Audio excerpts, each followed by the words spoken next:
दोस्तों, शायद सरकार की आज की कैबिनेट बैठक समाप्त हो चुकी है और आज कुल 9 मुद्दों पर कैबिनेट की मुहर लगाई गई है। इन्हीं मुद्दों को आगे हम एक एक करके समझने वाले हैं, इसलिए दोस्तों आप इस वीडियो को अंत तक जरूर देखिए और इस महत्वपूर्ण टॉपिक को बारीकी से समझने का प्रयास कीजिए। नमस्कार दोस्तों, मैं हूं आपका दोस्त लोकेश साहू और आप देख रहे हैं लोकेश छत्तीसगढ़िया यूट्यूब चैनल। आप सभी साथियों का हमारे इस चैनल पर बहुत बहुत स्वागत है। दोस्तों, जैसे कि आप सभी साथियों को पता होगा कि आज 26 नवंबर को दोपहर 12 बजे से सीएम साय की अध्यक्षता में राज्य सरकार की कैबिनेट बैठक चल रही थी और खबरों की माने तो आज की कैबिनेट बैठक समाप्त हो चुकी है और आज साय सरकार ने कुल 9 मुद्दों पर अपनी मुहर लगाई है। दोस्तों, आज के बैठक में सबसे पहले सार्वजनिक वितरण प्रणाली यानी कि पीडीएस सिस्टम यानी कि राशन कार्ड से चावल लेने वाले हितग्राहियों को नागरिक आपूर्ति निगम आवश्यक रूप से चना उपार्जन करने के लिए ई ऑक्शन प्लेटफॉर्म के माध्यम से करने के लिए परमिशन दिया गया है। इसके बाद दोस्तों आज की कैबिनेट बैठक में दूसरा निर्णय ये लिया गया है कि विशुद्ध यानी कि गलत तरीके से राजनीतिक आंदोलनों से संबंधित प्रकरणों को जनहित में यानी कि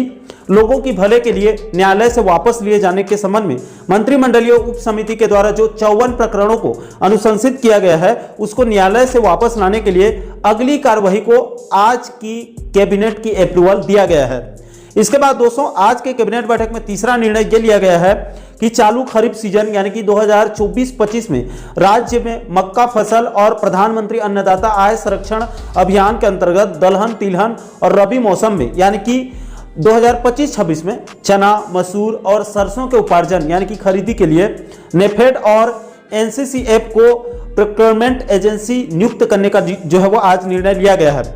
इसके बाद दोस्तों आज हुए कैबिनेट बैठक में चौथा निर्णय यह लिया गया है कि प्रदेश के किसानों को नई उन्नत किस्म के बीज की उचित मूल्य में उपलब्धता सुनिश्चित करने के लिए कैबिनेट ने आज एक महत्वपूर्ण फैसला लिया है, जिसके तहत भारत सरकार के द्वारा कई योजनाओं में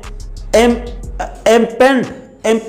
सेंट्रल नोडल सीड एजेंसी से जरूरत के हिसाब से सीधे बीज खरीदने का जो है वो निर्णय लिया गया है। इसके लिए छत्तीसगढ़ राज्य बीज एवं कृषि विकास निगम को छत्तीसगढ़ राज्य भंडार क्रय नियम 2002 के नियम 4 में रिलैक्सेशन यानी कि छूट देने का जो है वो निर्णय लिया गया है। इसके बाद दोस्तों आज के कैबिनेट बैठक में पांचवा निर्णय यह लिया गया है कि छत्तीसगढ़ राज्य जल विद्युत परियोजना स्थापना नीति 2023 में परियोजना विकासकर्ता को वाणिज्य उत्पादन शुल्क करने की तिथि से शुरुआत के 5 सालों के लिए प्रति वर्ष 1 लाख रुपए प्रति मेगावाट के रेट से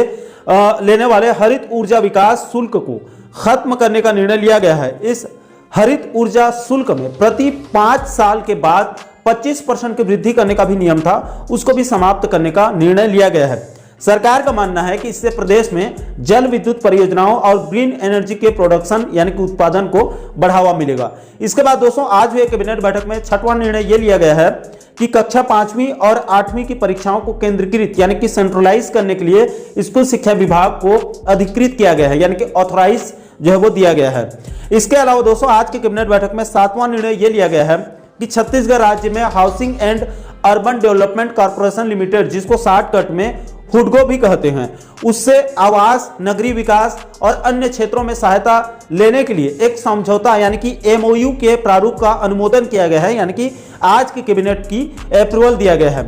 इसके बाद आज की कैबिनेट बैठक में 8वां निर्णय हाउसिंग बोर्ड के मकान खरीदने वालों को लाभ देने के लिए कैबिनेट की तरफ से छत्तीसगढ़ गृह निर्माण मंडल की तरफ से अब तक या फिर भविष्य में भी प्राप्त होने वाली जमीनों को आवासीय प्रयोजन यानी कि मकान बनाने के लिए राज्य शासन के द्वारा लागू व्यय प्रत्यावर्तन शुल्क प्रीमियम,